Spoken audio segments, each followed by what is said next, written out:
Hi, welcome back. This is Dr. David Fazzino, and in this screencast, we'll be discussing ethics, morality, law, and its implications for field research in cultural anthropology.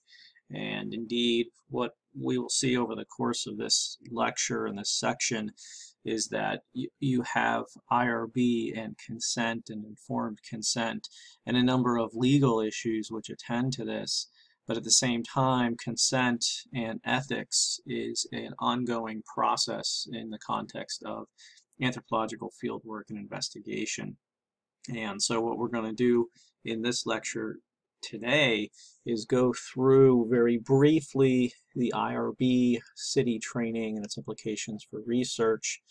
We'll talk a little bit about some of the critiques of the IRB in social science research, particularly coming from a special volume of Polar in 2007, Political and Legal Anthropology Review, entitled The New Bureaucracies of Virtue.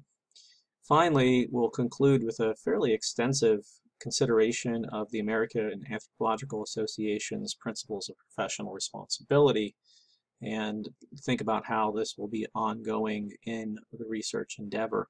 And indeed, in research, ethics is something that must be considered throughout the entire process. If you look at a number of different texts in anthropology regarding ethics, there is discussion usually either at the very beginning of the text or at the very end after everything's been incorporated and talked about in terms of the different methods.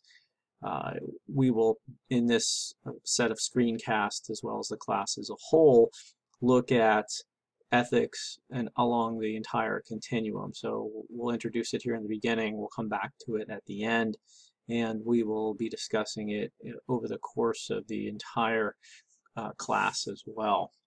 So to get started, the IRBE is the Institutional Review Board.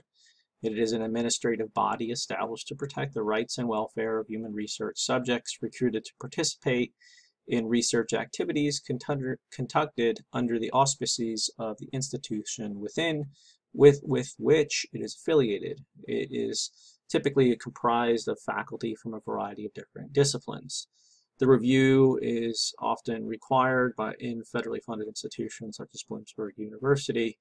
The review may be exempt, expedited, or full.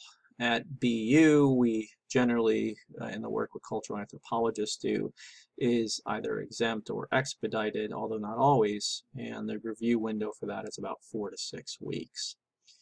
As part of this, in order for your application to be considered complete for IRB, Bloom U, as well as a number of other institutions, require a training in ethics, and this training is typically conducted through web-based city training. You can see the little logo there in the corner, so if you see that on a web page, you can probably reach the right place. And this is, of course, required to be submitted with the BU IRB application. Otherwise, you would not be recognized as a legitimate researcher in the eyes of the institution overall. So this is very much a compliance-driven set of procedures that exist within a university and as well other settings in federal funding. So there have been a number of discussions about the applicability of the IRB, Institutional Review Board, a sort of a one-size-fits-all approach wherein you have one body of individuals, one group of individuals with different foci, and they look at the applications and consider them, potentially, of course, through their own ideological as well as disciplinary lenses. So the review will depend, varying on the institution and composition of the IRB review board. And I learned about this in doing my field work on the Tohono O'odham Nation on the U.S.-Mexico border. And what I found was that the University of Florida was rather permissive in terms of the IRB. And I talked to fellow researchers who were doing work on the Tohono O'odham Nation at the same time that I was, who had gone through institutions like the University of Arizona, which had a number of different requirements the University of Florida did not have in order for me to begin my research. So I found that rather interesting, where you have the universal applicability of rules and how those are, of course, interpreted in different settings by different composition of individuals. So here you have, the letter of the law and its actual administration or imposition upon individuals in terms of the ramifications for research. So in the New Bureaucracies of Virtue, which is from the Political and Legal Anthropology Review of 2007, I'll be touching on a couple of the articles which highlight some key points. So from Jacob and Ryle's piece looks at, and their a quote from them is, the impulse to formalize research ethics originally stemmed in Europe from the Nuremberg Code, which was drafted in reaction to the post-war accounts of the abuses of research subjects in clinical experimentation.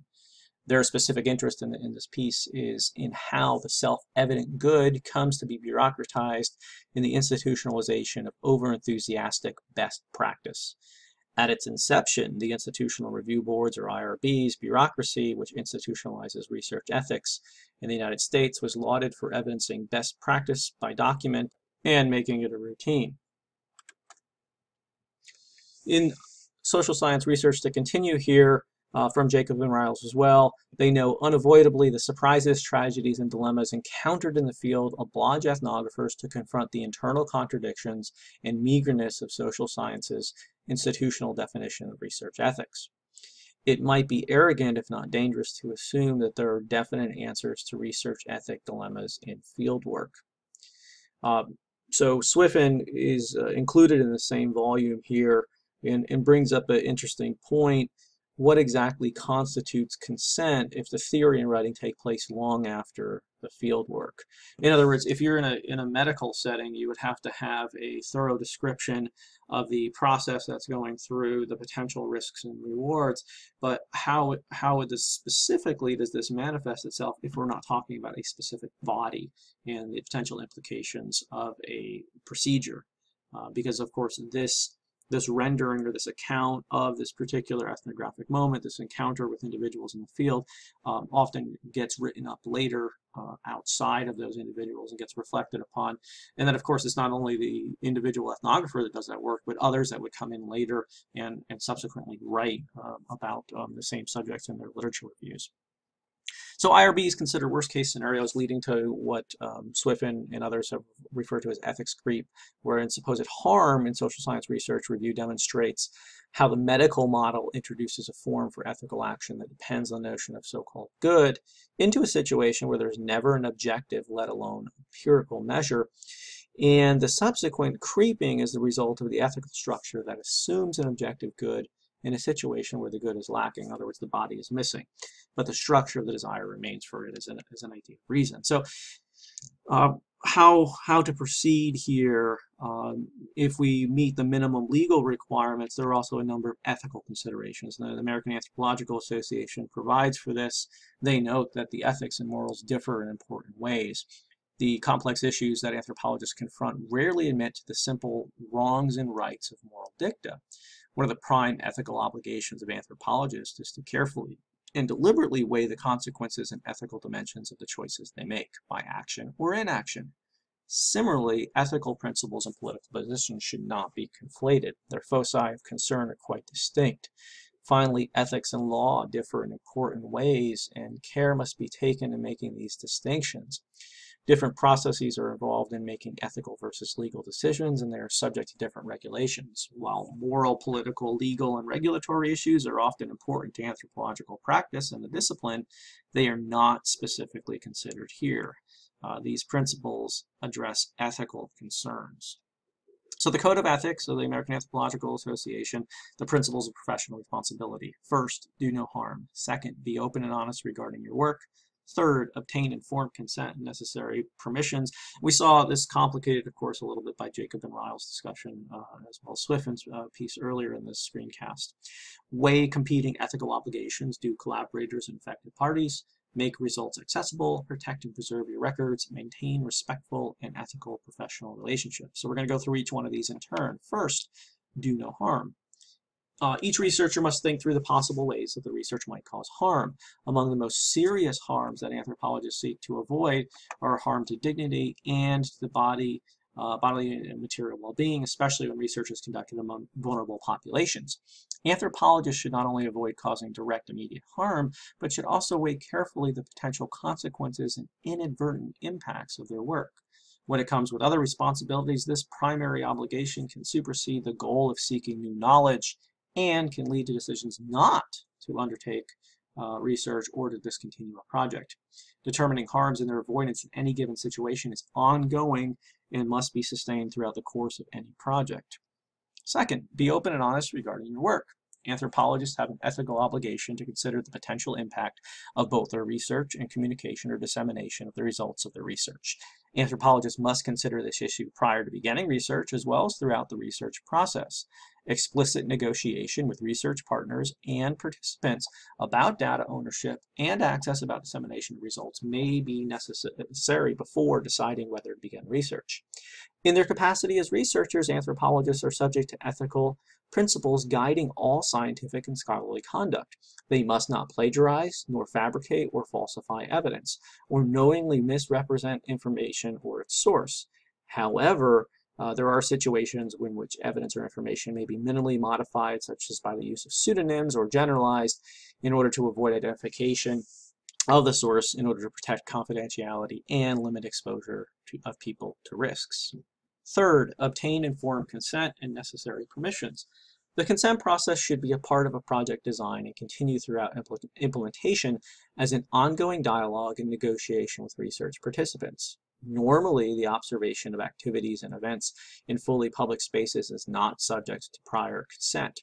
Minimally, informed consent includes sharing with potential participants the research goals, methods, funding sources, or sponsors, expected outcomes, anticipated impacts of the research, and the rights and responsibilities of research participants. It must also include establishing expectations regarding anonymity and credit. Researchers must present to research participants the possible impacts of participation and make clear that despite their best efforts, confidentiality may be compromised or outcomes may differ from those anticipated. These expectations apply to all field data regardless of medium. Visual media in particular, because of their nature, must be carefully used, referenced, and contextualized. Fourth, weigh competing ethical obligations. Do collaborators and affected parties. Obligations to research participants are usually primary. Obligations to vulnerable populations are particularly important.